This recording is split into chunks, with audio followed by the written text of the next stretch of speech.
পাঁচ ছেলের পর যখন এক কন্যা জন্মিল, তখন বাপ মায়ে অনেক আদর করিয়া তাহার নাম রাখিল নিরুপমা। এই গোষ্ঠীতে এমন সৌখীর নাম ইতিপূর্বে কখনো শোনা যায় নাই। প্রায় ঠাকুর দেবতার নামই প্রচলিত ছিল। গণেশ, কার্তিক, পার্বতী তাহার উদাহরণ। এখন নিরুপমার বিবাহের প্রস্তাব চলিতেছে। তাহার পিতা রামসুন্দর মিত্র অনেক খোঁজ করেন, কিন্তু পাত্র কিছুতেই মনের মতন হয় না। অবশেষে মস্ত এক রায় বাহাদুরের ঘরে একমাত্র ছেলেকে সন্ধান করিয়া বাহির করিয়াছেন। উক্ত রায় বাহাদুরের পৈতৃক বিষয় আশ্রয় যদিও অনেক হ্রাস হইয়া আসিয়াছে, কিন্তু বনেদি ঘর বটে।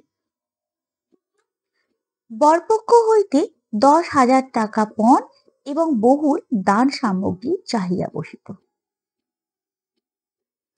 রামসুন্দর কিছুমাত্র বিবেচনা না করিয়া তাহাতেই সম্মত হইলেন।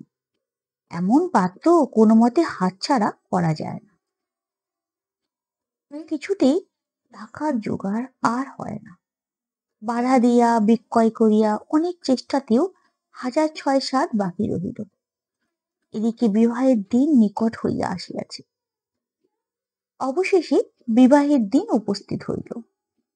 নিতান্ত অতিরিক্ত সুদে একজন বাকি টাকাটা ধার দিতে স্বীকার করিয়াছিলেন, কিন্তু সময়কালে সে উপস্থিত হইল না। বিবাহ সভায় একটা তুমুল গোলযোগ বাঁধিয়া গেল। রামসুন্দর আমাদের রায় বাহাদুরের হাতে পায়ে ধরিয়া বলিলেন, শুভ কার্য সম্পন্ন হইয়া যাক, আমি নিশ্চয়ই টাকাটা শোধ করিয়া দেব। রায় বাহাদুর বলিলেন, টাকা হাতে না পাইলে বর সভাস্থ করা যাইবে না। এই দুর্ঘটনায় অন্তপুরে একটা কান্না পড়িয়া গেল। এই গুরুতর বিপদের যে মূল কারণ, সে চেলি পড়িয়া, গহনা পড়িয়া, কপালে চন্দন লেপিয়া চুপ করিয়া বসিয়া আছে। ভাবি শ্বশুর কুলের প্রতি যে তাহার খুব একটা ভক্তি কিংবা অনুরাগ জন্মিতেছে, তাহা বলা যায় না। ইতিমধ্যে একটা সুবিধা হইল। বর সহসা তাহার পিতৃদেবের অবাধ্য হইয়া উঠিল। সে বাপকে বলিয়া বসিল, কেনা বেচার দরদামের কথা আমি বুঝি না, বিবাহ করিতে আসিয়াছি, বিবাহ করিয়া যাইব। বাপ যাহাকে দেখিল তাহাকেই বলিল, দেখেছেন মহাশয় আজকালকার ছেলেদের ব্যবহার। দুই একজন প্রবীণ লোক ছিল, তাহারাও বলিল, স্বাস্থ্য শিক্ষা নীতি শিক্ষা একেবারেই নাই। কাজেই বর্তমান শিক্ষার বিষয়ময় ফল নিজের সন্তানের মধ্যে প্রত্যক্ষ করিয়া রায় বাহাদুর হতদম্ব হইয়া বসিয়া রহিলেন। বিবাহ এক প্রকার বিষণ্ণ আনন্দ ভাবে সম্পন্ন হইয়া গেল। শ্বশুর বাড়ি যাইবার সময় নিরুপমাকে বুকে টানিয়া লইয়া বাপ আর চোখের জল রাখিতে পারিলেন না। নীরু জিজ্ঞাসা করিল, তারা কি আর আমাকে আসতে দেবে না বাবা? রামসুন্দর বলিলেন, কেন আসতে দেবে না মা? আমি তোমাকে নিয়ে আসবো। রামসুন্দর প্রায়ই মেয়েকে দেখতে যান, কিন্তু বেয়াই বাড়িতে তার কোনো প্রতিপত্তি নাই। চাকরগুলো পর্যন্ত তাহাকে নিচু নজরে দেখে। অন্তপুরের বাহিরে একটা স্বতন্ত্র ঘরে 5 মিনিটের জন্য কোনোদিন মেয়েকে দেখতে পান, আবার কোনোদিন দেখতে পান না। কুটুম্ব গৃহে এমন করিয়া আর অপমান তো সহা যায় না। রামসুন্দর স্থির করিলেন, যেমন করিয়া হোক টাকাটা শোধ করিয়া দিতেই হইবে। কিন্তু যে ঋণ ভার কাঁধে চাপিয়াছে, তাহারই ভার সামলানো দুঃসাধ্য। খরচপত্রে অত্যন্ত টানাটানি পড়িয়াছে এবং পাওনাদারদের দৃষ্টিপট এড়াইবার জন্য সর্বদাই নানারূপ কৌশল অবলম্বন করিতে হইতেছে। এদিকে শ্বশুর বাড়ি উঠিতে বসিতে মেয়েকে খোঁটা লাগাইতেছে। পিতৃগৃহে নিন্দা শুনিয়া ঘরে দ্বার দিয়া অশ্রু বিসর্জন তাহার নিত্য ক্রিয়ার মধ্যে দাঁড়াইয়াছে। বিশেষত শাশুড়ির আক্রোশ আর কিছুতেই মেটে না। যদি কেহ বলে, আহা কি শ্রী, বইয়ের মুখখানা দেখিলে চোখ জুড়াইয়া যায়। শাশুড়ি ঝংকার দিয়া উঠিয়া বলে, শ্রী তো ভারী, যেমন ঘরের মেয়ে তেমনি শ্রী। এমনকি বইয়ের খাওয়া পড়াও যত্ন হয় না। যদি কোনো দায়বর্তন্ত প্রতিবেশিনী কোনো ত্রুটির উল্লেখ করে, শাশুড়ি বলে, ওই ঢের হয়েছে। অর্থাৎ বাপ যদি পুরা দাম দিত, মেয়ে পুরা যত্ন পাইত। সকলেই এমন ভাব দেখায় যেন বধূর এখানে কোনো অধিকার নাই, ফাঁকি দিয়া প্রবেশ করিয়াছে। বোধ হয় কন্যার এই সকল অনাদার এবং অপমানের কথা বাপের কানে গিয়া থাকে। তাই রামসুন্দর অবশেষে বসত বাড়ি বিক্রয়ের চেষ্টা করিতে লাগিলেন। কিন্তু ছেলেদের যে গৃহহীন করিতে বসিয়াছেন, সে কথা তাহাদের নিকট হইতে গোপন রাখিলেন। স্থির করিয়াছিলেন বাড়ি বিক্রয় করিয়া সেই বাড়িতেই ভাড়া লইয়া বাস করিবেন। এমন কৌশলে চলিবেন যে তাহার মৃত্যুর পূর্বেও এ কথা ছেলেরা জানিতে পারবে না। কিন্তু ছেলেরা জানতে পারিল, সকলে আসিয়া কাঁদিয়া পড়িল। বিশেষত বড় তিনটি ছেলে বিবাহিত এবং তাহাদের কারো বা সন্তানও আছে। তাহাদের আপত্তি অত্যন্ত গুরুতর হইয়া দাঁড়াইল। বাড়ি বিক্রয় স্থগিত হইল।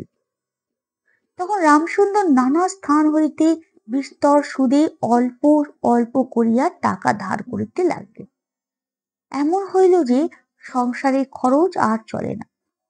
নীরু বাপের মুখ দেখিয়া সব বুঝিতে পারিল। বৃদ্ধের পক্ষকেশে শুষ্ক মুখে এবং সদা সংকুচিত ভাবে দৈন্য এবং দুশ্চিন্তা প্রকাশ হইয়া পড়িল। মেয়ের কাছে যখন বাপ অপরাধী, তখন সে অপরাধের অনুতাপ কি আর গোপন রাখা যায়? রামসুন্দর যখন বেয়াইয়ের বাড়ি অনুমতিক্রমে ক্ষণকালের জন্য কন্যার সাক্ষাৎ লাভ করিতেন, তখন বাপের বুক যে কেমন করিয়া ফাটে, তাহা তাহার হাসি দেখিলে টের পাওয়া যাইত।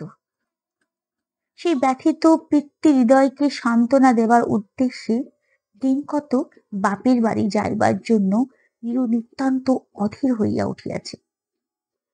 বাপের ম্লান মুখ দেখিয়া সে আর দূরে থাকিতে পারে না। একদিন রামসুন্দরকে কহিল, বাবা, আমাকে একবার বাড়ি লইয়া যাও। রামসুন্দর বলিলেন, আচ্ছা। কিন্তু তাহার কোনো জোর নাই। নিজের কন্যার উপরই পিতার যে স্বাভাবিক অধিকার আছে, তাহা যেন পণের টাকার পরিবর্তে বন্ধক রাখিতে হইয়াছে। এমনকি কন্যার দর্শনও সেও অতি সসংকোচে ভিক্ষা চাহিতে হয় এবং সময় বিশেষে নিরাশ হইলে দ্বিতীয় কথাটি কহিবার মুখ থাকে না। কিন্তু মেয়ে বাড়ি আসিতে চাহিলে বাপ তাহাকে না আনিয়া কেমন করিয়া থাকে। তাই বেয়াইয়ের নিকট সেই সম্বন্ধে দরখাস্ত পেশ করিবার পূর্বে রামসুন্দর কত হীনতা, কত অপমান, কত ক্ষতি স্বীকার করিয়া যে 3,000 টাকা সংগ্রহ করিয়াছিলেন, সে ইতিহাস গোপন থাকাই ভালো।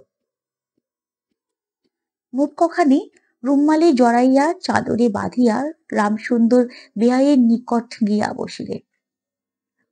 প্রথমে হাস্যমুখে পাড়ার খবর পাড়িলেন। হরিকৃষ্ণের বাড়িতে একটা মস্ত চুরি হইয়া গিয়াছে, তাহার আদ্যপান্ত বিবরণ বলিলেন। নবীন মাধব ও রাধা মাধব দুই ভাইয়ের তুলনা করিয়া বিদ্যা, বুদ্ধি ও স্বভাব সম্বন্ধে রাধা মাধবের সুখ্যাতি এবং নবীন মাধবের নিন্দা করিলেন। শহরে একটা নতুন ব্যায়াম আসিয়াছে, সে সম্বন্ধে অনেক আজগুবি আলোচনা করিলেন। অবশেষে পোকাটি নামাইয়া রাখিয়া কথায় কথায় বলিলেন, হ্যাঁ বেয়াই, সেই টাকাটা বাকি আছে বটে। রোজই মনে করে যাচ্ছি, অমনি হাতে করে কিছু নিয়ে যাই, কিন্তু সময়কালে মনে থাকে না। আর ভাই, বুড়ো হয়ে পড়েছি, এমনি এক দীর্ঘ ভূমিকা করিয়া পঞ্জরের তিনখানি অস্থির মতো সেই তিনখানি নোট যেন অতি সহজে অতি অবহেলে বাহির করিলেন। সবেমাত্র ৩,০০০ টাকার নোট দেখিয়া রায়বাহাদুর অট্টহাস্য করিয়া উঠিলেন। বলিলেন, থাকবে ভাই, ওতে আমার কাজ নেই। একটা প্রচলিত বাংলা প্রবাদের উল্লেখ করিয়া বলিলেন, সামান্য কারণে হাতে দুর্গন্ধ করিতে তিনি চান না। এই ঘটনার পরে মেয়েকে বাড়ি আনিবার প্রস্তাব কাহারও মুখে আসে না। কেবল রামসুন্দর ভাবিলেন, সে সকল কুটুম্বিতার সংকোচ আমাকে আর শোভা পায় না। মমাহত ভাবে অনেকক্ষণ চুপ করিয়া থাকিয়া অবশেষে মৃদু স্বরে কথাটা পারিলেন। রায়বাহাদুর কোনো কারণ মাত্র উল্লেখ না করিয়া বলিলেন, সে এখন হচ্ছে না। এই বলিয়া কর্ম উপলক্ষে স্থানান্তরে চলিয়া গেলেন। রামসুন্দর মেয়ের কাছে মুখ না দেখাইয়া কুম্ভিত হস্তে কয়েকখানি নোট চাদরের প্রান্তে বাঁধিয়া বাড়ি ফিরিয়া গেলেন। মনে মনে প্রতিজ্ঞা করিলেন, যতদিন না সমস্ত টাকা শোধ করিয়া দিয়া অসংকোচে কন্যার উপরে দাবি করিতে পারবেন, ততদিন আর বেয়াই বাড়ি যাইবেন। বহুদিন গেল, নিরুপমা লোকের পর লোক পাঠায়, কিন্তু বাপের দেখা পায় না। অবশেষে অভিমান করিয়া লোক পাঠানো বন্ধ করিল। তখন রামসুন্দরের মনে বড় আঘাত লাগিল, কিন্তু তবু গেলেন না। আশ্বিন মাস আসিল। রামসুন্দর বলিলেন, এবার পুজোর সময় মাকে ঘরে আনিবই, নহিলে আমি। খুব একটা শক্ত রকম শপথ করিলেন। পঞ্চমী কি ষষ্ঠীর দিনে আবার চাদরের প্রান্তে গুটিকত নোট বাঁধিয়া রামসুন্দর যাত্রার উদ্যোগ করিলেন। 5 বৎসরে এক নাতি আসিয়া বলিলেন, দাদা, আমার জন্য গাড়ি কিনতে যাচ্ছিস? বহুদিন হইতে তাহার ঠেলা গাড়িতে চড়িয়া হাওয়া খাইবার শখ হইয়াছে, কিন্তু কিছুতেই তাহা মিটিবার উপায় হইতেছে না। 6 বৎসরে এক নাতিনী আসিয়া সরোদনে কহিল, পুজোর নেমন্তন্নে যাইবার মতন তাহার একখানিও ভালো কাপড় নাই। রামসুন্দর তাহা জানিতেন এবং সে সম্বন্ধে তামাক খাইতে খাইতে বৃদ্ধ অনেক চিন্তা করিয়াছেন। রায়বাহাদুরের বাড়ি যখন পূজার নেমন্তন্ন হইবে, তখন তাহার বধূগণকে অতি যৎসামান্য অলঙ্কারে অনুগ্রহপ্রাপ্ত দরিদ্রের মতো যাইতে হইবে। একথা স্মরণ করিয়া তিনি অনেক দীর্ঘ নিঃশ্বাস ফেলিয়াছেন। কিন্তু তাহাতে তাহার ললাটে বার্ধক্য রেখা গভীরতর অঙ্কিত হওয়া ছাড়া আর কোনো ফল হয় নাই। দৈন্য পীড়িত গৃহের ক্রন্দনধ্বনি কানে লইয়া বৃদ্ধ তাহার বেয়াই বাড়িতে প্রবেশ করিলেন। আজ তাহার সে সংকোচ ভাব নাই। দ্বাররক্ষী এবং ভৃত্যদের মুখের প্রতি সে চকিত সলজ্জ দৃষ্টিপাত দূর হইয়া গিয়াছে। যেন আপনার গৃহে প্রবেশ করিলেন। শুনিলেন রায়বাহাদুর ঘরে নাই, কিছুক্ষণ অপেক্ষা করিতে হইবে। মনের উচ্ছ্বাস সংবরণ করিতে না পারিয়া রামসুন্দর কন্যার সহিত সাক্ষাৎ করিলেন। আনন্দে 2 চোখ দিয়া জল পড়িতে লাগিল। বাপও কাঁদে, মেয়েও কাঁদে, দুজনে কেউ আর কথা কইতে পারে না। এমন করিয়া কিছুক্ষণ গেল। তারপরে রামসুন্দর কহিলেন, এবার তোকে নিয়ে যাচ্ছি মা, আর কোনো গোল নাই। এমন সময়ে রামসুন্দরের জ্যৈষ্ঠ পুত্র হরমোহন তাহার 2টি ছোট ছেলে সঙ্গে লইয়া সহসা ঘরে প্রবেশ করিলেন। পিতাকে বলিলেন, বাবা, আমাদের তবে এবার পথে ভাসালে? রামসুন্দর সহসা অগ্নিমূর্তি হইয়া বলিলেন, তোদের জন্য কি আমি নরকগামী হব? আমাকে তোরা আমার সত্য পালন করতে দিবি নে? রামসুন্দর বাড়ি বিক্রয় করিয়া বসিয়া আছেন।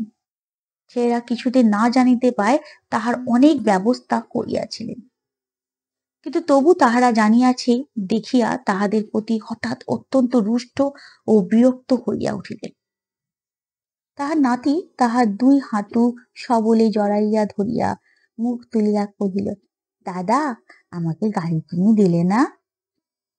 নতশির রামসুন্দরের কাছে বালক কোনো উত্তর না পাইয়া নীরুর কাছে গিয়া কহিল, পিসিমা, আমাকে একখানা গাড়ি কিনে দেবে? নিরুপমা সমস্ত ব্যাপার বুঝিতে পারিয়া কহিল, বাবা, তুমি যদি আর এক পয়সা আমার শ্বশুরকে দাও, তাহলে আর তোমার মেয়েকে দেখতে পাবে না। এই তোমার গা ছুঁয়ে বললুম। রামসুন্দর বললেন, ছি মা, অমন কথা বলতে নেই। আর এ টাকাটা যদি আমি না দিতে পারি, তাহলে তোর বাপের অপমান, আর তোরও অপমান। নীরু কহিল, টাকা যদি দাও তবেই অপমান। তোমার মেয়ের কি কোনো মর্যাদা নেই? আমি কি কেবল একটা টাকার থলি? যতক্ষণ টাকা আছে ততক্ষণ আমার দাম। না বাবা, এই টাকা দিয়ে তুমি আমাকে অপমান করো না। তাছাড়া আমার স্বামী তো এই টাকা চান না। রামসুন্দর কহিলেন, তাহলে তোমাকে যেতে দেবে না মা? নিরুপমা কহিল, না দেয় তো কি করবে বলো? তুমিও আর নিয়ে যেতে চেও না। রামসুন্দর কম্পিত হস্তে নোট বাঁধা চাদরটি কাঁধে তুলিয়া আবার চোরের মতো সকলের দৃষ্টি এড়াইয়া বাড়ি ফিরিয়া গেলেন। কিন্তু রামসুন্দর এই যে টাকা আনিয়াছিলেন এবং কন্যার নিষেধে সে টাকা না দিয়া চলিয়া গিয়াছে, সে কথা গোপন রহিল না। কোন স্বভাব কৌতূহলী দ্বারলগ্ন কর্ণদাসী নীরুর শাশুড়িকে এই খবর দিল। শুনিয়া তাহার আর আক্রোশের সীমা রহিল না। নিরুপমার পক্ষে তাহার শ্বশুরবাড়ি সরসজ্জা হইয়া উঠিল। এদিকে তাহার স্বামী বিবাহের অল্প দিনের পরেই ডেপুটি ম্যাজিস্ট্রেট হইয়া দেশান্তরে চলিয়া গিয়াছে, এবং পাছে সসর্গদোষী হীনতা শিক্ষা হয়, এই ওজরে সম্প্রতি বাপের বাড়ি আত্মীয়দের সহিত নীরুর সাক্ষাৎকার সম্পূর্ণ নিষিদ্ধ হইয়াছে। এই সময়ে নীরুর একটা গুরুতর পীড়া হইল, কিন্তু সেই জন্য তাহার শাশুড়িকে সম্পূর্ণ দোষ দেওয়া যায় না। শরীরের প্রতি সে অত্যন্ত অবহেলা করিত। কার্তিক মাসে হিমের সময় সমস্ত রাত মাথার দরজা খোলা, শীতের সময় গায়ে কাপড় নাই, আহারের নিয়ম নাই। দাসীরা যখন মাঝে মাঝে খাবার আনিতে ভুলিয়া যাইত, তখন সে তাদের একবারও মুখ খুলিয়া স্মরণ করিয়া দিত না। সে যে পরের ঘরে দাস দাসী এবং কর্তাগৃহিণীদের অনুগ্রহের উপর নির্ভর করিয়া বাস করিতেছে, এই সংস্কার তাহার মনে বদ্ধ মূল্য হইতেছিল। কিন্তু এরূপ ভাবাটাও শাশুড়ির সহ্য হইত না। যদি আহারের প্রতি বধূর কোনো অবহেলা দেখিতেন, তবে শাশুড়ি বলিতেন, নবাবের বাড়ি মেয়ে কি না, গরিবের ঘরে অন্ন ওর মুখে রোচে না। কখনো বা বলতেন, দেখো না একবার, ছিঁড়ি হচ্ছে দেখো, দিনে দিনে যেন পোড়া কাঠ হয়ে যাচ্ছে। রোগ যখন গুরুতর হইয়া উঠিল, তখন শাশুড়ি বলেন, ওর সমস্ত ন্যাকামি। অবশেষে একদিন নীরু সবিনয়ে শাশুড়িকে বললেন, বাবাকে আর আমার ভাইদের একবার দেখবো মা। শাশুড়ি বললেন, কেবল বাপের বাড়ি যাইবার ছল, কেহ বলিলে বিশ্বাস করিবে না। যেদিন সন্ধ্যার সময় নীরুর শ্বাস উপস্থিত হইল, সেই দিন প্রথম ডাক্তার দেখিল, এবং সেই দিন ডাক্তারের দেখা শেষ হইল। বাড়ির বড় বউ মরিয়াছে, খুব ধুম করিয়া অন্তঃস্থিতি ক্রিয়া সম্পন্ন হইল। প্রতিমা বিসর্জনের সমারোহ সম্বন্ধে জেলার মধ্যে রায়চৌধুরীদের যেমন লোক বিখ্যাত প্রতিপত্তি আছে, বড় বউয়ের সৎকার সম্বন্ধে রায়বাহাদুরের তেমনি একটা খ্যাতি রটিয়া গেল। এমন চন্দন কাষ্ঠের চিতা এ মুলুকে কেহ দেখে নাই। এমন ঘটা করিয়া সাধ্য কেবল রায়বাহাদুরের বাড়িতেই সম্ভব, এবং শোনা যায় ইহাতে তাহাদের কিঞ্চিত ঋণ হইয়াছে।